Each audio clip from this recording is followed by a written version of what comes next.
and welcome to the Avoiding Relegation channel. I am Martin. This is an announcement video for the channel.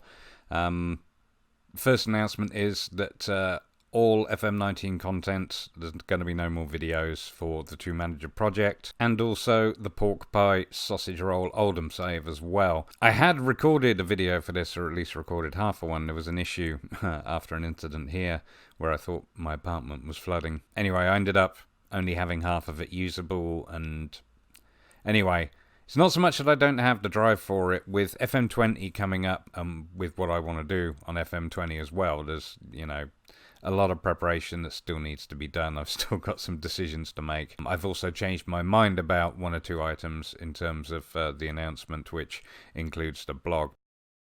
With regards to FM20, I want to start first with the Playing for Set Pieces project. It's still going to be a Journeyman as planned.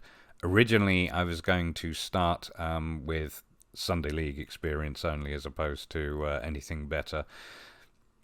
On reflection, I've decided not to do that. Part of the reason is the fact of how many hours I've actually put into FM19 and only really won a Charity Shield and an FA Cup, because most of it was lower league stuff. The two-manager project, of course, was about taking two teams or two managers at least starting in Tier 9 and then working our way up to the Premiership. We got as far as League 2 and League 1 respectively, but nevertheless, it was a lot of games, especially as I was playing two managers and a lot of years as well. So it was a lot of work and too much, certainly, to, you know, I wanted to win them, get them both to win the Champions League. You know, crikey, we couldn't even get, you know, we didn't even get to the Premiership. So nevertheless, obviously with the Oldham save, they started in League 2, so we had to get them to the Premiership before we could start doing anything. And of course, that's started well into, you know, the latter part of the FM19 lifespan. So just ultimately ran out of time had I started with it.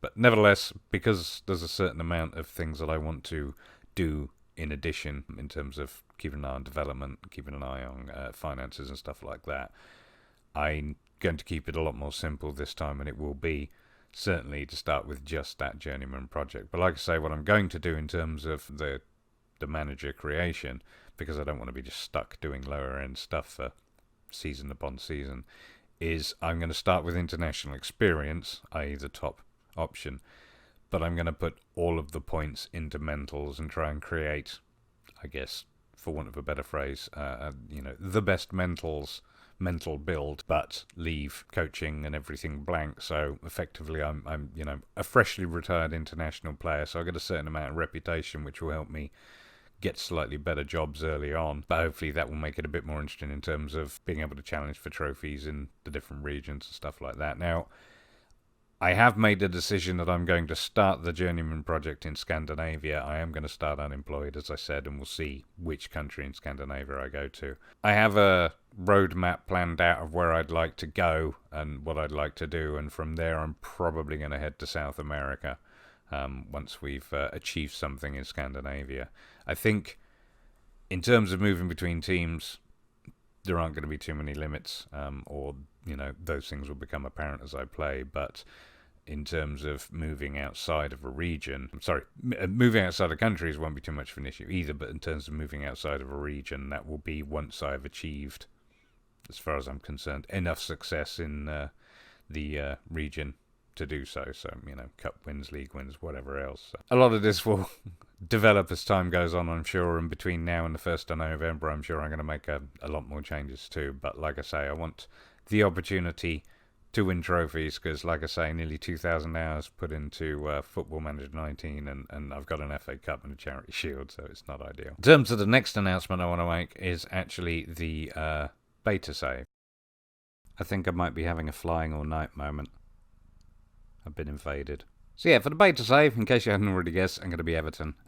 If you have been following me, you know I did attempt to do a story blog for Everton with FM19, but it wasn't for me. I didn't do a particularly good job anyway to start with. But I've decided that what I'll do is the first episode, when the beta starts, which could be any time in the next couple of weeks if I am to believe the rumours. What I will do is the first episode will be a first look at FM20 and obviously starting up the Everton game. So yeah, quite exciting. Looking forward to that. The other thing I should mention with regards to Playing for Set Pieces, the Journeyman project, is that I will be updating that little blog post I did stating what my plans were and what the rules were, just purely because I've had a few more ideas, and like I say, I've made some decisions, I think, because it could still change, about where I want to start.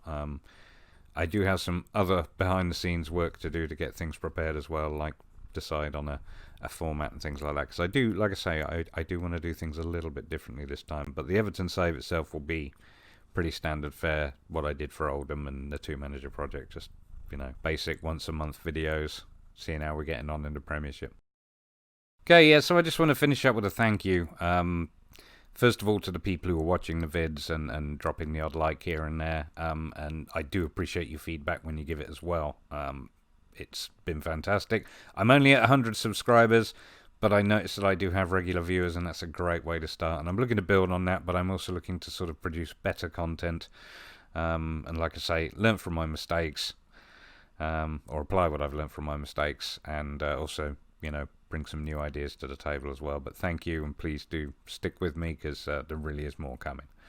I would also like to thank the rest of the FM creator community, because number one, all the stuff that you produce is fantastic. That, you know, I haven't seen it all, I haven't read it all, but there are so many things that have helped me get more out of the game and get more enjoyment out of the game. Plus, you know, I'm sure that most of us, you know, when we're playing Football Manager, quite often are watching other people's content as we do it, and you know, I certainly spend a lot of time doing that. So, you know, it's been brilliant, and I would like to give special thanks, of course, to a number of people who've been particularly supportive with retweets and, you know, support and comments and advice and all the rest of it. I will be giving that shout out in the tweet itself, so that you know who you are, but you probably already know who you are anyway. So thank you guys, really appreciate it, and yeah, looking forward now to FM20, and as I say, this will be the last video, I think, until the beta save. So as always, thank you very much for watching, and please do subscribe and get ready for the FM20 stuff, because it is coming. And of course, follow me on Twitter at @relegation to get all of the latest news and announcements and blog posts and all that good stuff.